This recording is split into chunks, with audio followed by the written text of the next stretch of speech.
Fantasy Sports Show. You are now listening to the Insight Fantasy Sports Podcast.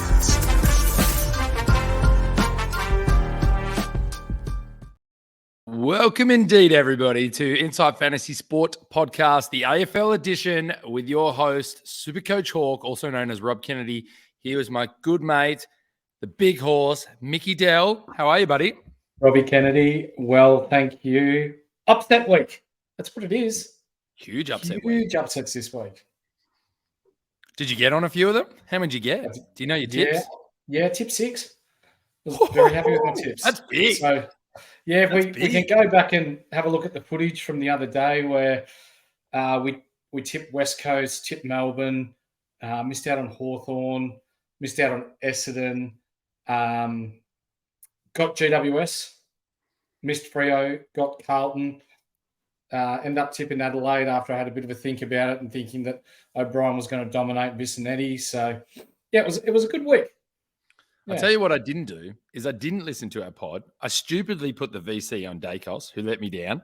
And like, you bloody run a podcast and then you don't even follow through. I got all antsy. When the game was about to start, I got all antsy and I was like, VC. Plus the guy I was playing against in the head-to-head league put it on him as well. And I was like, I went and did it. But still pretty happy with the team. At 25-20 this week, considering I don't have English and I don't have the Bont.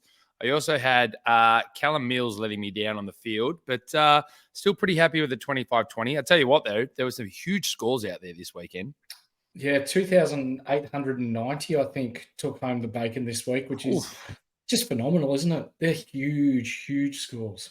Yeah, there were some big scores by some big percentage zone players, so it doesn't surprise me much at all. Laird came straight back in, massive. English, massive. Look, we're going to go over them. We're going to look at it in what was upset week, but I think we need to talk about a bit of news first in the AFL, and would be doing it a disservice and a disjustice if we didn't mention Buddy Franklin announcing his retirement. It's giving me images, sadly, of when Chris Judd retired after doing his knee. Buddy obviously went down with an injury and then has announced his retirement effectively immediately. What a player. I mean, as a Hawthorn fan, those that are watching us online, you can see the Hawthorn jumper behind me. Just once in a... you know what? He's even more than once in a generation player. He's an absolute legend and probably one of the greatest players in that echelon that we can talk about that we've not only seen in the modern day, but I think he's a walk-up start to the Hall of Fame and no doubt a future legend in the AFL Hall of Fame as well. Your thoughts?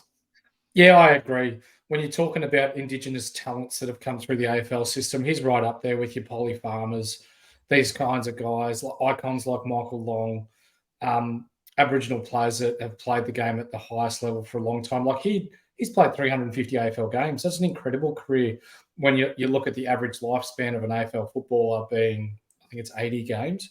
So he has by far and away exceeded all expectations when it comes to an average AFL career. He got the bag when he signed at Sydney. He really came on at Hawthorn. Being an Essendon supporter, still got nightmares of him running down the wing, like just running nonchalantly away from Cale Hooker and kicking that goal from the boundary. Lots of memories of Buddy. But, yeah, phenomenal player. Once upon a time was very SuperCoach relevant. He was in your top 3 forwards for SuperCoach as well. But, yeah, a once-in-a-lifetime player retiring today. So congratulations, Buddy, if you're listening to this, mate. Well done and all the best in retirement. Yeah, I picked him up all the time. He was one of those players that got up the ground, he loved to swing onto his left foot, loved to kick it. Sometimes was racking up 18 to 20 disposals a game, still kicking 3 to 4 a game, loved to get a mark up the ground. It's an interesting one as a key forward.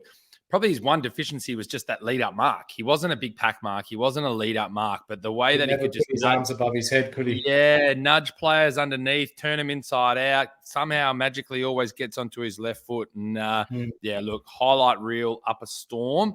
As a Hawthorn supporter, though, I must admit, I did love that when he did take the check. I didn't mind it, but he never got a premiership at Sydney. So I'm okay with that. And we even beat him. No, we didn't.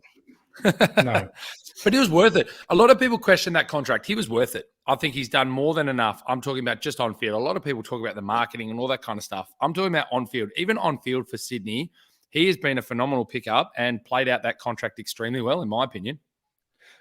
Yeah, in Sydney, he's done a lot for the game. So we being in Melbourne, or Melbourne, Victoria, being very much a football state, we don't see the effect that Buddy's had on an Australia scale, not just a state scale. He's still a big name in Victoria, yet he's in another state.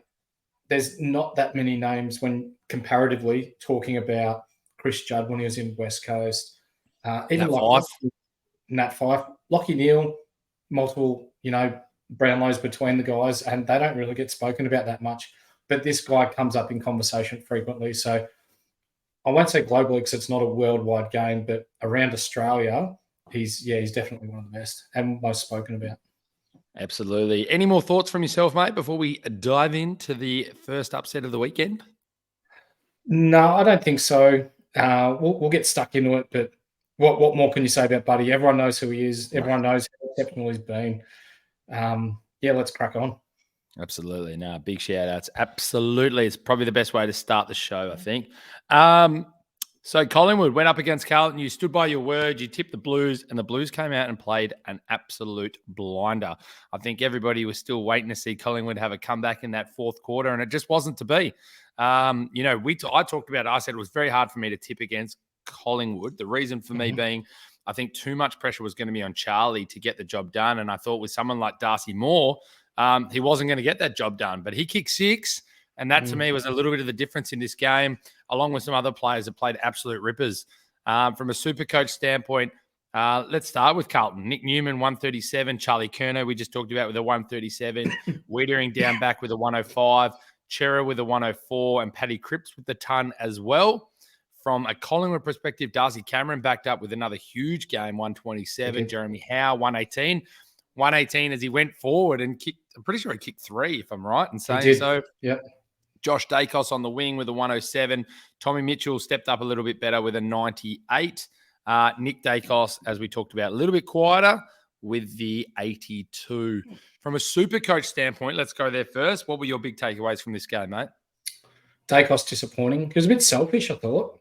A little bit. At times he burnt off a couple of teammates a couple of times, and there was this one clip that has made it onto social media where he burnt 5 Collingwood players who were clear in the one passenger play and then turned it over. So I'm sure it'll come up in the team review with Collingwood this week. From a Supercoach point of view, Adam Chera, he's been the staple there for Carlton all year, not just when they've been playing well, but even when they were playing poorly, he was the one that was still averaging his 115s, 120s each week. He's gone with what they're calling hamstring tightness. But for me, I've had hamstring tightness before and I've done a hamstring. If you've got ice like that heavily compacted onto the hamstring and you've already started working on it, that's not tightness. He'll miss a week or 2. And even so, despite how tough it is, I reckon he's definitely got to miss a week or 2. They've put themselves in a good position now. Finals is definitely on the cards. And if anything, they're starting to look like the team that's going to be coming into finals with probably the best behind them. They've been playing fantastically well, and to get a win like this and a scalp like this on the big stage, even more so. I think it's becoming very prevalent, though, that players like Silvani might not be around next year. I don't think they're going to be able to afford him, especially after giving TDK the big contract. So it's going to be interesting to see where some of these players move at the end of the season. Yeah, I'm not even convinced that Saad's going to be there. Ooh, I haven't heard that one. Just watching the way that they work the ball out of their backline now, and probably 18 months, they were very heavily reliant on getting the ball in his hands and trying to generate that run and carry through him. They've gone away from that now a little bit. Brody Kemp's come in and done a really nice job down there. Sam Doherty, when he's down there, takes a lot of the ball. Ollie Hollins, his run along the wing there, he's phenomenal. His work rate's unreal, which they're less dependent on Adam Saad now. So, I'm not even sure if he's going to be there next year with their numbers crunch, with their high-profile players that they've already got under contract. McGovern's actually come on quite well in the past 6 weeks. I'd be surprised if they let him go. They'll keep him at a lesser contract. But you just mentioned Silvani and these types of players. They're unfortunately a bit squeezed out. He's shown a bit over the past month. If you go and look at the quality teams who have gone on and sort of been successful, there are certain positions that you can give away despite the quality of the player. Your third tall is one that you possibly can give away, and that's the role that Silvani's doing. Your run-off halfback is the other one. You look at all the players, and look, I am very Hawthorn-centric. I'm not going to lie. I've watched a lot of their football, and they've been successful over the last while. So you look at the Taylor Durays, the Matt Sucklings, those great, great to lose term, very serviceable halfback flankers who play that role extremely well. You can let them go and chase the money, and you can produce and bring up the next one. As long as they're efficient by foot, got in good endurance and got good speed, you can find those players in the draft and I think bring them through. Tell me one more thing before we move on. Carlton look more dangerous without Harry Mackay up there. Mate, I sort of had a look at the time and I went, do we need to move on to the next game? You've asked the exact same question that I was going to ask. He looks very dangerous. I think the other thing it does is they had some ridiculous number, and I'm just going to say a number. Let's say it was like 75 to 80% of the time, and I'm pretty sure it was around that they targeted one of the two every time they went forward, and it basically just went to the hot spot. Now, that number it's come down a bit. It's still Charlie-centric. His number's gone up, but it's lower than that. It's back into that sort of 65% range, which means they are a little bit less predictable. But it's giving Charlie space to be the guy and get the ball when he wants. And Charlie is a quality football. He had Darcy Moore extremely worried, and Darcy just looked out of sorts in this game. Coming from, I'm glad you said that. Coming from a previous senior coach's point of view, sometimes less is more. Kicking the ball less to Charlie means more. So now that they've got rid of Mackay, it was either going long to Mackay or long to Curnow every time. You get rid of Mackay, you can play Curnow as a deep ball, that's fine. But they're almost forcing themselves to lower the eyes and pick out options who are free and therefore getting more efficient inside 50s, which we saw against Collingwood worked a treat. Darcy Moore likes to play off his man. Their other backmen like to play off their man and try and come in and spoil. Lower the eyes, hit up the open target, and it just opens the game up so much. They dominated Collingwood from halfway through the second quarter onwards. You're spot on. And I think we've talked about it. I think they look better with Pitternet in the team. Voss has come out and said he's their number one man. Tom de Koning's been re-signed as the sort of forward ruck. So, they're going to have to look at that structure and see what works for them, for sure. For sure. Mate, biggest upset of the week here has to be the Fremantle going to Geelong, GMHBA, albeit that Fremantle actually have a pretty great record when they go down there. And Geelong had some injuries during this game, but major injuries, I should say. I shouldn't understate the injuries that they had during this game. But to get up 71-64 against Geelong down in GMHBA, Andy Brayshaw with a massive game, 137. Schultz with a 111. Luke Ryan with a 112. Wagner showed that he's actually got a bit of ticket down in that back line. I think he actually looked very good with a 110. Sarong with a 110. And Alex Pearce. Big shout out to Alex Pearce. He's had a lot of pressure from the WA media over here. In people like Kane Corns, things like that. Even Kane Corns came out and said, what a game for a guy that he himself had put a lot of pressure on, a bit of scrutiny to him as well, questioning his leadership, questioning his abilities. He played a ripper in this game. From a Geelong perspective, Mitch Duncan with a 118. Tom Stewart with a 101. He was very good, albeit he turned the footy over late in the game, which is very un-Tom Stewart-like. Tommy Atkins, we've talked about 92. Tanner Bruin with a 92. Other than that, it was pretty quiet. Dangerfield with only a 65. Big Horse, over to you. Tell me the injuries. I didn't actually see the game. Who got hurt? Mark Blickfast did a massive hamstring. He is gone for a very long time. Dear. Yeah, he was struggling to even walk off the ground.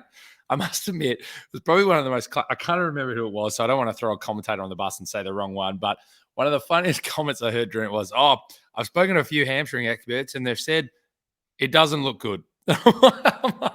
It's just like, clearly the guy literally couldn't walk around the boundary. I thought he was going to give it it looks like it's off the bone, that kind of walking style. You're waiting for him to say something, and all he said was, and they've told me it doesn't look good. I was like, all right, well done, champ. But yeah, no, himself. That's huge for them. It was one of their forwards. I really should have come in with a bit better. Hawkins. I saw some. It was replays. Hawkins. Yeah, Hawkins hurt himself as well with a bit of a hobble at the end. I haven't looked up to see what it is just yet, but it didn't look good either, albeit that I haven't given you much insight there. So, so a couple of injuries. Hawkins came late, though, so I don't think that made a big part. But losing Blickfast early, especially when Geelong were going the typical tactic against Freo, which is big-bodied mids. So they had Blickfast playing pretty much as a mid. and they had Stanley in the ruck. So it was definitely threw off their dynamic of what they were trying to do in this game. But yeah, right. Freo looked good and good on him. I think gives them a little bit of bounce back. As I said, Wagner looked very strong off the back line. He played a really good game and shows that he's got a bit of ticker, which is good. I don't think it's too much concern for Geelong other than they've got to get their bodies right. I'm starting to notice they need to have their 22. They're at that point now where they do need to have their 22. I think their depth is getting pushed a little bit now. If they don't have their 22, I just think they're going to be making up numbers when it comes to finals time. That's right. We move on to Western Bulldogs versus the Giants. To tell you what, Western Bulldogs went off to an absolute flyer to start this game with what looked like a winning score. And every time I kind of kept flicking back across because I was at my mate's house watching the Dockers, a little Docker insight. We just saw them come back and back and back. And we made sure we flicked across to watch the end of this match, which was GWS getting up by 5 points, 78-73. Some really poor misses by some of the forwards for the Western Bulldogs that you'd normally expect them to kick. I think it's one of their biggest deficiencies that they need to sort out. They've got forwards down there who are kicking extremely poorly. There's no point having sticky mitts if you can't put it through the big sticks. Tell you what. That's right. Put that on a T-shirt, mate. But Tim English with a huge 163, Treloar with a 144, Bailey Dale played a ripper, 139. Tom Liberatore, mate, keeps on keeping on with a 133. Jack McRae with a 122. And Bontempelli was just a little bit quieter with a 101. Lockie Whitfield keeps putting up some good numbers now with a 137. Canelio with the 122, your shout-out. Sam Taylor putting his hand up to be massively the All-Australian option here, albeit that he hasn't played all season. Toby Green with a 106. I have a feeling he kicked 4 goals, possibly in 1 quarter. And Briggs with a 104. Putting up good Supercoach numbers, but he let Tim English go wild with a 163. Worth mention, Josh Kelly with a 98. And I know there's probably a few out there. I'm one of them with Himmelberg. He only put up a 72. Did you get your eyes on this game, mate? Yeah, I did. It was very interesting to see the last quarter. First of all, Toby Green, 5 goals in the second half. Unbelievable. You can see why he's the leader. 5 goals. Yeah, 4 goals in the third, 1 in the last. They were unbelievable. I did tip GWS, just thinking Ballarat, the way that the conditions were, that they'd get home just, as we said on the last podcast. 7 in a row for them. They are flying at the moment. I read an article in the Herald Sun that some of the analysts are comparing GWS at the moment to Richmond in 2017, when they started off really slowly early on and really gathered a head of steam. They won 8 of their last 9 games coming into finals and then won the flag. I'm not sure if they've got that sort of list here, but I expect them to be heavily involved in September. Himmelberg, 21 touches, only 3 marks though, 72 Supercoach points, quieter. It's good to see Brent Daniels back. Perryman at one stage had 10 touches for 9 Supercoach points. He's normally a lot better than that. And Haynes continuing to be the sub and low on his price when I pick him up next year. Yeah, I really like this list. Do I think they're a premiership contending list? No. Shout out to Phil Unfiltered, who got into me a little bit for me saying GWS has been the smoky, but it was all tongue in cheek. We got good bands with Phil, but they are. And I know it was a big call to sort of say they're a smoky when at that point they were sitting 7th and stuff like that. But look, no one had them in the 8. No one had them in their 8 finishing there. They didn't have them in that spot, but I like the list. And they're doing a good job in putting together, keeping that list going, even with a Tom Green out. To pull out that victory was a great victory. And I think they've got the cattle to be damaging in the finals. And I want to see them there because that's the kind of team that, like, similar to an Adelaide, I kind of want Adelaide there as well, that run and gun style that if it goes their way, they are so dangerous.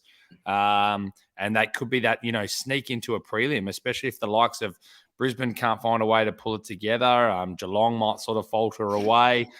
Even Melbourne sometimes when their run and gun gets going against them, they find it hard to stop. So, look, I want the most exciting teams possible in the finals because my team won't be there. So I want to see some good footy. And I think GWS can produce that. And I think Toby Green just does not get enough credit for the quality that he is. He doesn't. No, he's unbelievable. We move on to Gold Coast versus Brisbane. Another, mate, we're going to keep saying it. Sounds like a broken record. Yeah, big upset. Massive upset. I think you said it yourself. It was exciting to watch the Lions try and bully the Suns, and the Suns just kept whacking them back. It was like probably you and your brother out in the backyard, and he keeps trying to send down some beamers, and you're just going bang, bang, putting them over the back fence. Love it. If anyone's seen Anthony, he's a lot bigger than me. Still drop him. I love it. I love it. Jared Witts with a 134, Ellis with a 124. Noah Anderson was great in this game with a 118. Matty Rowd just keeps on being consistent with a 109. Atkins has redefined himself under the new coaching staff, obviously, with a 107. Took Miller with a 106. Power with a 105. Just from hearing that, like, I know that Gold Coast obviously had a big win, but to see that many players, and Swallow just had a 99, that many tons in Supercoach shows that you're moving that footy quickly. Everyone's getting their hands on the footy. Everyone's doing their role. Everyone's doing their pressure acts. It shows that they're playing a bit of a different brand of footy. Even Sam Flanders still continued with the solid 85 as well. The only ton for Brisbane, and that's saying a lot. If we go all the way back to where we started, they're a high-scoring Supercoach team. Josh Dunkley, Mr. Consistent with a 133. McCluggage with a 94. Callum Archie, obviously with a bit of a different role and getting his hands on the footy with a 91. Wilmot is probably the one that's really stepped up in the second half of the year with an 89. Lockie Neal, a little bit quiet for his standards with an 87. What do we see here, mate? What are we seeing from the Suns? Are we seeing a new coach get a new contract? No, I don't think so. But I loved watching this game. So I flicked it on. I had the old man here and the old girl, Gary and Anna. How you doing? But with this, Brisbane just tried to bully Gold Coast at every possible opportunity. Dane Zorko getting into Took Miller about the scrotum grab or whatever. If you've got bruised nuts, mate, get him out. Let's see if you really did do it. But it was accidental. He tried to tackle you. Get over it. It's footy. It's a contact sport. Stop being a bitch. But with this game, it was awesome. Like, Gold Coast thoroughly smashed Brisbane at the contest. The best coaching move of the round was putting Took Miller on Lockie Neal and shutting him down. That was unbelievable. Took Miller shut Lockie Neal out of the game, and the possessions that he had were irrelevant. They were out the back, which caused Lockie Neal to play a little bit of a different game and try and get the ball on the fly instead of in and around the packs, which played in the Gold Coast hands. And Miller himself, like, he had 29 touches himself and was influential going the other way as well. So that's the coaching move of the round for me. That was defining. Do you know what's interesting about that, though? That they're basically using Fagan's tactic. I think the person who's shown that the most now, that you can do a stoppage tag and then go and be dangerous, is Josh Dunkley. Josh Dunkley's been going on the most dangerous person at the stoppages, being physical, and still actually finding a way to either push them under the ball so that he can get in himself. Once the stoppage is gone, then it's not a tag, but stop them at the source. And certain players need to be stopped in that area. And there's none better than like a Lockie Neal, a Tom Mitchell, those types of players that put a tag on them at the stoppage. Don't just let them do their thing. So great move. And everybody forgets, Took Miller he still is one of the best two-way running players in this competition. But give him the task first and then let him go and do his job. So you're right. It's a fantastic move. And one that I think you've got the Took Miller and Josh Dunkley that are probably the two best players in the AFL to do it. Before we move on to the next game, for the Gold Coast supporters listening in, hit us up on Twitter, Instagram, Facebook, however you want to get a hold of us. There's a rumour getting around that Sam Flanders for Taron Thomas is a potential trade that's going to happen in the off-season. Ooh, mate, go and explain that for a little bit more. I need 20 seconds. This is yours. Explain it. So from what we've heard and what I've been reading, Taron Thomas came out at the end of the game. He's had enough of playing at Kangaroos, which I find blasphemous given the amount of support and encouragement the Kangaroos Footy Club has given him over the last 18 months to 2 years with his issues that he's had off field. They've got him back into playing good footy. And then he comes out at the end of the game and goes, I'm sick of playing here now. This is supposedly confirmed from some people that are pretty close in the footy club. So be interesting to see. And then from there, it sort of rolled into Gold Coast being a preferred destination. And Sam Flanders coming on, he's been playing some pretty good footy. He'd fit in with the age that they've got, that age bracket. He's shown that he can win plenty of the footy inside. He's a bigger body. it could potentially work. I'll tell you And what, for though, North Melbourne, it gets rid of an off-field headache. his value's gone so high, though. His value's gone so high now. So it was like, look, if you thought you were going to get Sam Flanders in a pick or something like that, maybe you're not going to get any more. It's going to be a straight sort of player move and things like that. So, yeah, it's an interesting one. I do say with tongue in cheek, this is the reason why they had to get rid of their coach to maybe bring in Dimmer next year. Because if they start putting performances up like this, you can't get rid of your coach. Nope. So it all makes sense. We move on. Your team. And what a tight one it was. 99 to 101 against the Swannies and the Bombers. This is one that hurts because we did talk about Errol Goulden. Errol Goulden had one of his absolute blinders of a game with a 152. Jake Lloyd with a 127. It's very nice to see my two green highlighted players at the top. It's always nice when you get into Supercoach. Chad Warner with his 117. Cunningham with his 105. From a Bombers perspective, Zach Merritt, 139. Dyson Heppel, a 116. Darcy Parish with a 101. Nick Hind with a 98. The one that's concerning at the moment, which was also a green highlight for me, is Callum Mills only putting up a 50. What's going on with Callum Mills, and what did you see in this game, mate? Because I'm sure you were glued to it. I was for a little bit, and then I went to bed halfway through the third quarter. So I was surprised to see that we got this close. Oh, shit. But Callum Mills playing forward. He was playing forward for I don't know what reason, and he's not a forward tasker. So when we're talking about Callum Mills, he's either midfield or you play him across the back line. I think it's Callum Mills' season just to plug gaps. So unfortunately for us that picked him up, we're just going to have to suffer through the pain now with Supercoach finals starting in not too long. Someone that I am going to track really closely for the rest of this year now that Buddy's gone is Joel Armati. He looks nice for them. Across half forward, can take a grab, knows how to find the sticks. He's quite a good kick for goal. He's not going to be as good as Buddy, but he's got the build. He's got the frame. He can run. He goes through the ruck as well. Sneaky, nice player. Yeah, I really like the Armati. Obviously, now they just push forward with the Armati, McDonald, McLean type forward line. Armati has definitely shown that he can play. If he can stay healthy, I've really liked every time that he played. You've said it exactly. He's not going to be a Buddy Franklin. Let's take that tag away from him. But you do see the similarities in just the mobility, the nudge under the ball. Got a great kick. Probably got a nice mark on him too. Handy little player. That's going to be one to sort of watch and probably watch closely to start asking yourself, what do you do with him next year and where does he slot in for you? And I will add to that with what we were saying before, less is more. And it definitely is in this case because without Buddy, they were looking for Buddy a lot. Now it's going to be shared around between Marty, McDonald, McLean.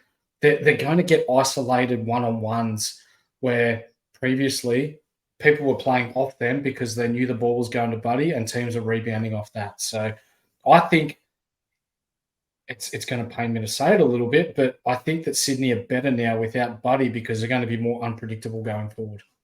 Yeah, I think you're right. I think now that these players have come through and shown that they can do the job, it's sort of the right time for Buddy. He still took the main defender, which was always nice, but I think the boys are ready to step up and take the mantle. And as you said, they'll just be smart with whoever gets what defender. They'll look for the other and they'll go that way. But look for McDonald to step up. I think he's going to be a very consistent forward moving forward. He's got a beautiful kick on him. Watch him to step up. And I think at any club, Sydney can do it. If any club can make anyone solid, it's Sydney. I think they still have one of the best systems going around for sure. Yep. We move on to the showdown in Adelaide. And I tell you what, Adelaide stepped up with their home crowd, albeit at Adelaide Oval, with a big 112-65 victory over Port Adelaide. Taylor Walker with a huge 157. Matt Crouch has found his way back into this side with a 144. Miller with a 132. Rory Laird straight back in after with his sore shoulder with a 129. Jordan Dawson with the 119. Hinge with the 101 and Fogarty with the 101. From a Port Adelaide perspective, Butters with a 134. Houston's having a great year as well from a Supercoach perspective with a 122. And Rosie with a 104. Concerns for Port or just more excitement for the Crows? I think it's a little bit of both. I think not Collingwood, Port Adelaide. They're both old school Magpies, I guess, Port, aren't they? But well done. when we're talking about Port Adelaide, I think they've sort of not backed off a little bit, but dropped off a little bit. They won their 12, 13 games in a row, whatever it was. They've had a couple of losses now, which, you're not going to go through a season undefeated. So it's kind of to be expected. Adelaide's home crowd, they were really good. We know that they play well there. But I think Port Adelaide have bigger issues to worry about at the moment. And by that, I mean the CTE stuff or the Alir and Lockie Jones incident. Did you see that? I did, and it is concerning. And you and I were just talking off air as we do as mates and just having a bit of a chat.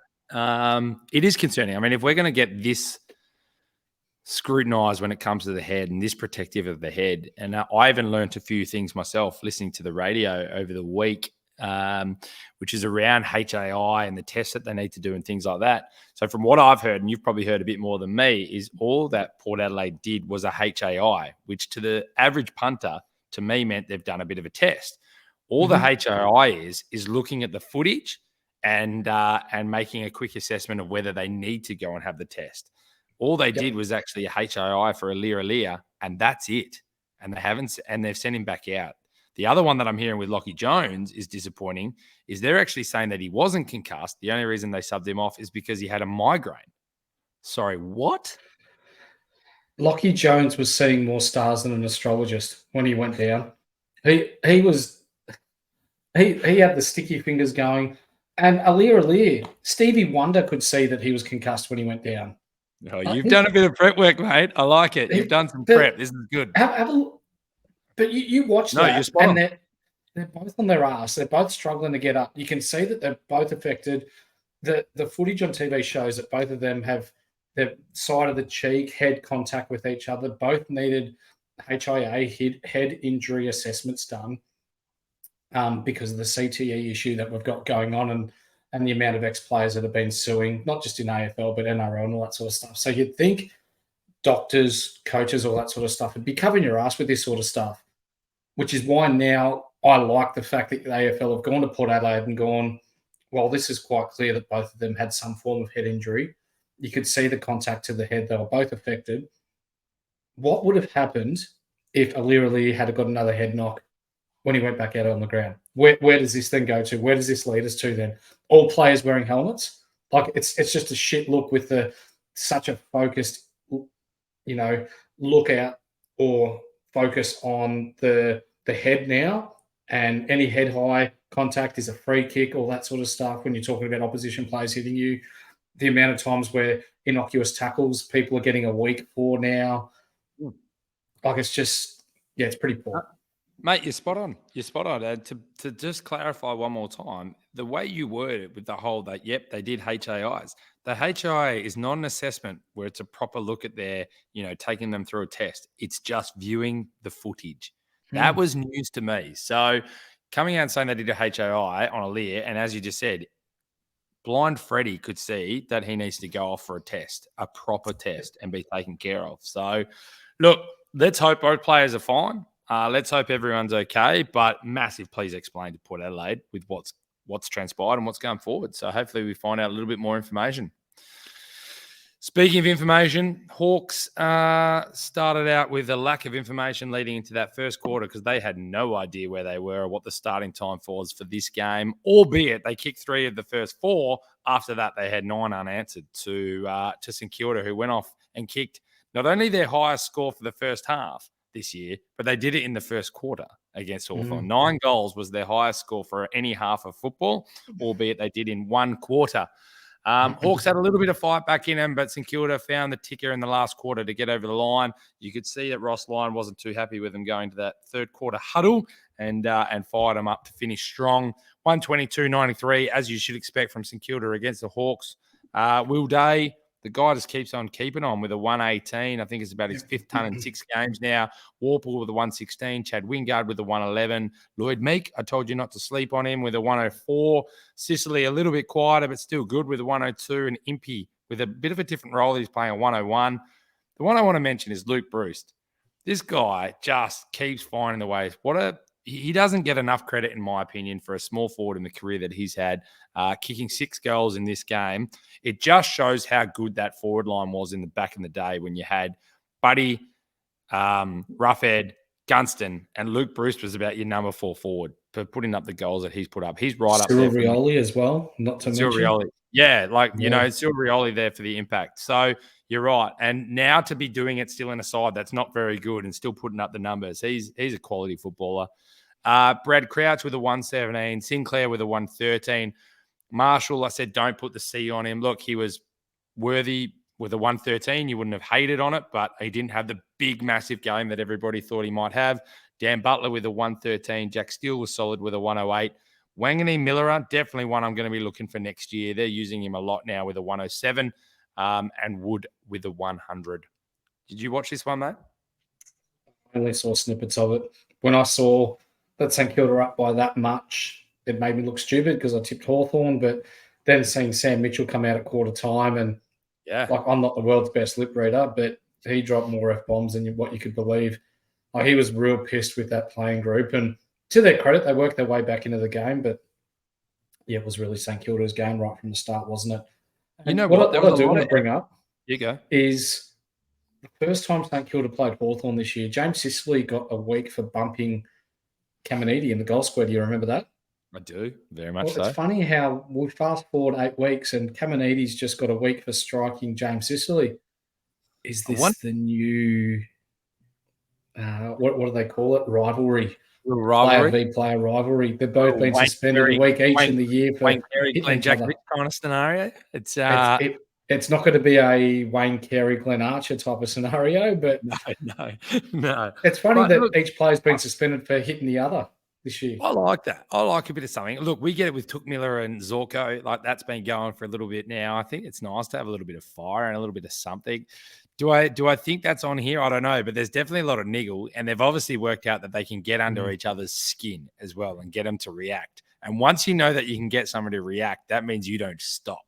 You do the old pinch, you get the old kidney punch, you get a little bit of something going on. But, Caminiti's got to learn how to keep it together now. He's sort of shown that he can go off the rails, and we all know that Sicily can definitely go off the rails.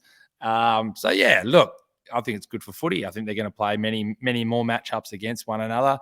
So it was good to see. But, what's your take on Wangani Miller? Have you watched much of him this year? Yeah, he looks really nice. I like him. Just a smooth mover across the back line. The last couple of years, they've tried to use him up forward and across the wing, and it probably doesn't suit him too well with his lighter frame. But we're looking now at the makings of a really nice player across half back, where if St Kilda decide to push Sinclair up into the middle, then Wangani Malira is able to play across that half back, kick outs, use the ball. He uses the ball well. He kicks it quite long as well. We're such a young kid as well. I really like him. Yeah. They look to him too. They look to get the ball in his hands. And I think even though he's having a great year this year, I think he only gets better next year. I'm not sure who else comes into that side to take it away from him. It'll be he's on that list that I'm prepping right now to really make sure I have a look at it next year and see if that role stays the same. I think look out for it, listeners. Next year, I'm going to really come in strong with a pretty solid spreadsheet to have a look at who I think the upside and downside is based on roles and movement. And he's one on my list, sitting alongside the Jai Newcomb types and things like that I just think is still on the rise and going to continue to move. But he looks quality, in my opinion. This was a good match, albeit Melbourne v Richmond I'm talking about now. Melbourne got up by 132, but they were tied in the last quarter at 1.92 apiece. Melbourne just getting away a little bit in the final stages. Max Gawn with a huge 174. Petrarca with a 141. I did have the C on him at one point and switched it across to Dawson. Didn't cost me the match, I don't think. Might have actually just cost me, but that's okay. Harrison Petty with a 135, Viney with a 124, Rivers with a 109. So a couple of interesting names popping up there for Melbourne in this game. Soldo with a 128, Shai Bolton with a 120, Dusty Martin with a 108, Vloston with a 102, Taranto a little bit quieter with a 75, all due to efficiency. And I think for me next year, if he's just a mid, he's somebody I'm not picking because that efficiency hurts him in too many games. Yeah, it does. Spot on. Harrison Petty, he kicked 6 goals. Yeah. If that doesn't say Grundy ain't getting back in this team, then I don't know what does. Maxi Gawn is averaging 167 Supercoach points per week since Grundy went out. Melbourne are 3-0. Yep. What does that tell you? He is by far and away the best ruckman. Well, I think he's better than English. His impact that he has on the contest is better than Tim English. He's the best ruckman in the competition. And now that he's by himself, he gets to do his own thing. There was a stat there where this is the third game in a row where he's played 100% game time in the fourth, and he scored nearly 80 points, Supercoach points in the last quarter. Intercept marking, getting into good spots, taps to advantage. I'm kicking myself that I didn't pick him up when we both said, yeah, bring him in if you've got the trades to do so. And now he's nearly back up to 700,000. Yeah, mate, I think it comes down to the second line that you said. We've talked about it multiple times to all our regular listeners out there. They know we started this season poorly. So it came down to having the trades. If I was one of those teams sitting in the top 10%, started off the year strong, was able to save a few trades, not use them early and just make the moves at the right time, he would have definitely been one of those moves where you go, you know what? I can drop a Marshall and bring in Gawn because I know the upside is there now and it's going to go booming. But you just didn't have the numbers. So you take Marshall's 115 average and you just stay strong with it. But yeah, his upside's huge. What it does say to me, though, is this Melbourne side is set. The only person off a quick look is Fritz needs to come back into that forward line if he gets himself right to near the end of the year. I don't know if he does. I haven't had a look at it. But that to me even more so says that Grundy isn't getting back in this team. It's just not happening.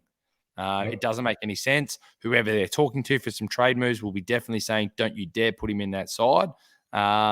You don't need him, and we need him fresh, and then we'll be able to make the move for him at the end of the year and know that we're getting a healthy player is going to be our number one ruck. But we talked about it, mate. We said Gawn is the best ruck in the competition at the start of the year. We just said with the Gawn-Grundy combination, from a Supercoach standpoint, it's too risky, and it was. Yep. We move on to what was a nice tight game. West Coast getting the hoodoo off their back with a 5-point win against North Melbourne. Adam Simpson out here in WA is very happy and saying it'll be very nice to not see as many cameras at training, no special board meetings, which I am sometimes invited to and sometimes not. Hopefully we can get down to just focusing on what we're trying to do. Jack Darling with a 125, Cripps with a 119, Hearn with a 118, who did a very good job on Larky. Jaden Hunt with a 116, Bailey Williams strong in the ruck with a 114. LDU, though, seems to be that player that's starting to show more consistency, which is good to see, with a 127. Core with a 124. Sheasel with a 114. Curtis had 4 goals in one quarter, and he finished with a 105. Ben Mackay with an 89. Not too much to talk about, but did you take anything away from it, mate? Not really. No, 2 sides that were struggling, played it out tight. Kangaroos did well to tank a loss, I think. Like it was pretty shit viewing. Hopefully for North Melbourne's sake, West Coast win another game and then they could just pick up Harley Reid without having to worry about having to trade for him at the end of the year. See, I don't. I actually really want to see West Coast get that first pick now because I want to see some interesting moves at the end of the year. The only reason I don't want it is if they make the move with somebody else. I don't want to see Harley Reid go to like a Melbourne Demons. I just don't. I would rather see him go to North Melbourne or something like that just to tighten up the competition a little bit more. As much as I'm not a West Coast fan, I don't shy away from that. It is what it is. Deal with it. If you don't want to subscribe anymore, see you later. But I'd like to see some more moves come trade time and start doing these packages where, you know, you put some draft picks together. It gives us something to talk about as well from a draft pick standpoint. We can follow on the moves and what could have been and all those types of things. I don't see West Coast winning another game. I think Freo's got their measure now. I think this was the only game they could possibly win. They play that at Marvel Stadium. North Melbourne wins by 4 goals, in my opinion.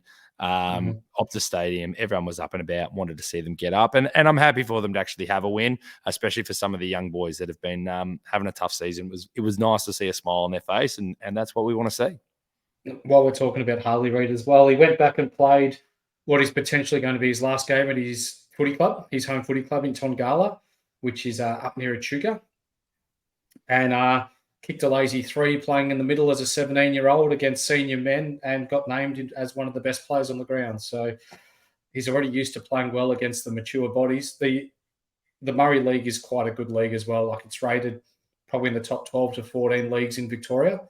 So if he's doing that against already mature players, then he's going to come in hot next year.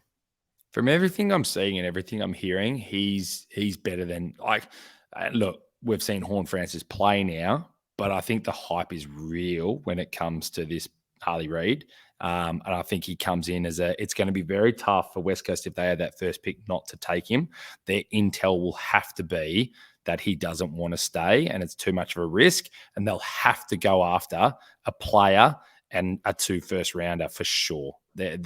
Or you take the risk and see what you can do. And if anybody's done it well, it's West Coast. West Coast has brought over a lot of Victorians, Eastern Staters, South Australians who have stayed here, love living here, and made a good life for themselves. It's very different to coming to a Freo. West Coast is very much beloved here and have huge support. And look, from someone who lives here, it's not the worst place to live. And I think sometimes you have to just get over here and experience it first before you understand it. For sure. Mate, absolute pleasure. 45 minutes, it just absolutely flies by. I don't think we gave a big enough shout out to our sponsors at the Standard Squeeze. Make sure you jump on their website, the Standard Squeeze, and use our promo code INSIGHT15. I'm going to say it twice. Standard Squeeze, get on there, INSIGHT15, get 15% off all their products. It is fantastic. I've been lately taking over the little container to my mates' places, and they give a shout and go, "Oh, is that what you're talking about on the pod?" And I tell you right now, they jump on straight away, use that code, and they've got it in their freezers as we speak. Mate, any final words from you before we shut down? No, looking forward to this week, and Supercoach Finals right around the corner. So if you've still got the trades to play or to use, listen in. We'll do the research. We'll tell you who's going to go bang this weekend, who's going to set you up for hopefully success in your cash leagues, or if you're playing for free, success for you to bring home bragging rights in your league. So, and tonight, hopefully the Aussies get home. Fingers crossed. Yeah.